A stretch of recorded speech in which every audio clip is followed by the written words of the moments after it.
Anisha est sur son petit nuage.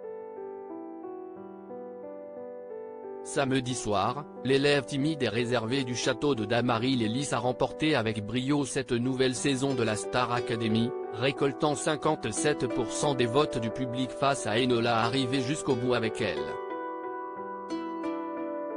Depuis ce prime marqué par la présence de Robbie Williams mais aussi de Nolwenn Leroy, dont l'attitude a quelque peu agacé, Anisha vit un véritable tourbillon d'émotions.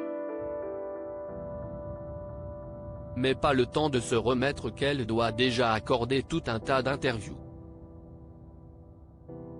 Lundi soir, elle était notamment l'invitée de Yann Barthès dans son émission Quotidien sur TMC. Ce fut alors l'occasion pour elle de revenir sur son aventure hors du commun, lors de laquelle elle a eu quelques habitudes étranges. Mais surtout, Anisha a évoqué son passé compliqué vécu à Madagascar où elle est née, plus précisément à Tananarive la capitale. Un passé qu'elle a résumé ainsi, des conditions de vie assez difficiles, on s'en sort comme on peut.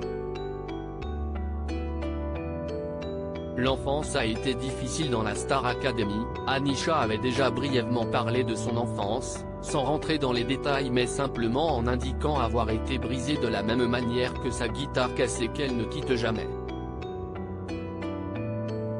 Je l'ai raconté de manière pudique parce que je suis quand même assez pudique sur mon histoire, sur mon vécu, et que je ne vais pas en faire un drame.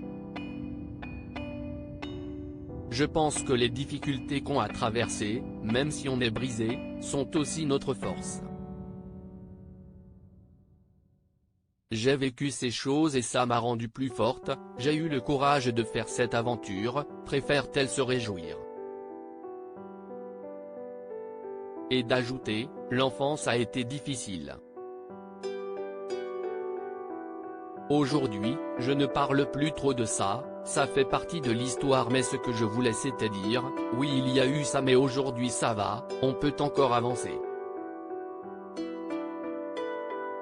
Pour s'en sortir justement, Anisha a pu déménager en France en 2016, grâce à un titre de séjour qui lui a été remis dans le cadre de ses études supérieures. Avoir eu la chance de pouvoir continuer les études en France, c'était une grande opportunité, la CI estime ma dernière année, je suis en management et marketing digital, a-t-elle encore confié. L'avenir s'avenir encore plus radieux pour la gagnante de la Star AC qui va pouvoir sortir son premier album avec la maison de disques qu'il a signé, Sony Entertainment.